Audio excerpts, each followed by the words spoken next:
Well, hey folks, it's your old pal King Waspinator. Welcome back to Total Party Skills. Halloween is just a few days away, so I figured it might behoove me to talk a little bit about a couple of games I have available that are a little Halloween themed. I'm going to start off with Pax Luporum, Werewolves of the Republic. It's set during the 3rd century BC at the height of the Roman Republic. Characters are obviously get to play werewolves. The premise is that original tribe of Romans was actually a collection of werewolves who'd been gathered from around the world under the leadership of Romulus, and then they conquered the Sabine people and the Etruscans and so on and so on. Uh, it's kind of like a little bit of a Dark Ages, World of Darkness kind of thing, although it uses my own rule system, and my werewolves are radically different from World of Darkness werewolves. Most of the time, they just appear human.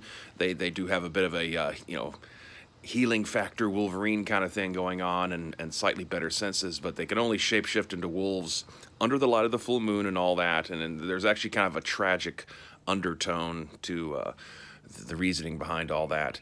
Also have Titans, Olympic demigod types who are actually aliens from Mars, but that's another story. But they're also available as player characters, and merfolk and a few other things here and there.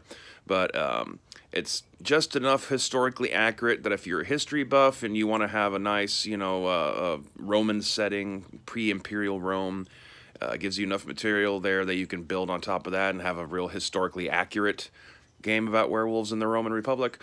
Or, there's just enough material there to just kind of use as a guidepost, and you can, just treat it almost just as a fantasy setting and just using, Roman motifs as a backdrop and all that kind of stuff. It's up to you. It does have one source book for it, and that is Expeditio Siciliae, the Sicilian campaign. It basically outlines one of the pivotal key time periods in Rome's ongoing conflicts with Carthage over control of the island of Sicily.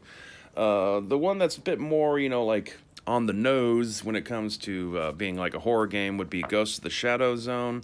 I bill it as two games in one because on one hand it's a ghost setting, kind of my own answer to Wraith the Oblivion, trying to make the concept of Wraith more playable, where you're not pitting all your players against each other by having them play each other's ids and shadows and shit. It's just more of a straightforward ghost survival game. If your characters are died, they're in the afterlife, and the afterlife is incredibly harsh, and so good luck. The other side of it is playing mortal magic users.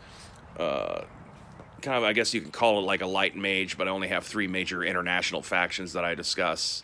Uh, some classic banking Satanists, some voodoo gangsters, and some collegiate lesbian witches are, kind of the stuff you can play with there.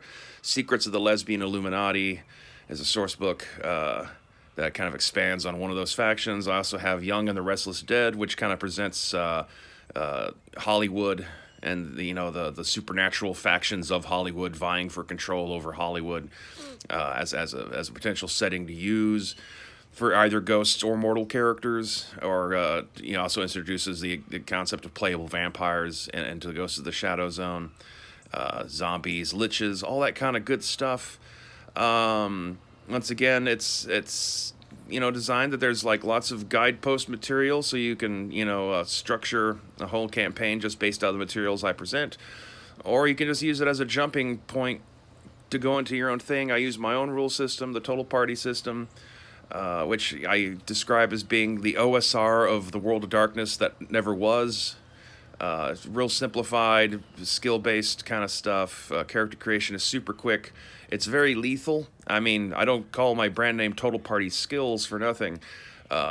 Characters are very fragile in all of my games, and they stay that way. So it requires you to have to think tactically and all that other kind of stuff. And also, because I use rules for sanity and morale, characters are under threat not only just from physical damage, but they can also have their will to keep going destroyed, and you end up being effectively forced to have to make another character anyway. So it's a game where you have to tread carefully and mind your manners, and try to find ways to get to the treasure without having to fight past 80 goblins in a hole and all that kind of stuff. A couple other generic source books that both go with both of these titles, although they're not ostensibly keyed towards them. But you got the Ancient Egyptian Spellbook, gives you a lot more information on the use of the magic skills in this game setting, which applies if you want to beef up the powers of your magic using factions for Ghosts of the Shadow Zone or for Pax Luporum. And there's also Science of the Sphinx, which introduces playable reincarnated Sphinx as player characters and basically gives you the long, strange history and backstory of how the Sphinx operate in this setting that got a definite kind of Ancient Aliens vibe as originally introduced in my game, Expedition to Ancient Egypt. And since the Roman Republic era is only a few centuries after the events of the Ancient Egypt game, most of its source books also can easily apply to Pax Luporum. In fact, a good chunk of the presence of the Olympians in Pax Luporum is sort of a soft sequel to Ancient Egypt Conquers Mars. You can find all this stuff on the Total Party Skills publisher page on DriveThruRPG or by looking them up on Amazon. If I get a chance, I'll drop some links as appropriate in the description box below. Be sure to check them out. Unlike other YouTubers, I don't ask for super chats or want you to donate to my Patreon or anything like that.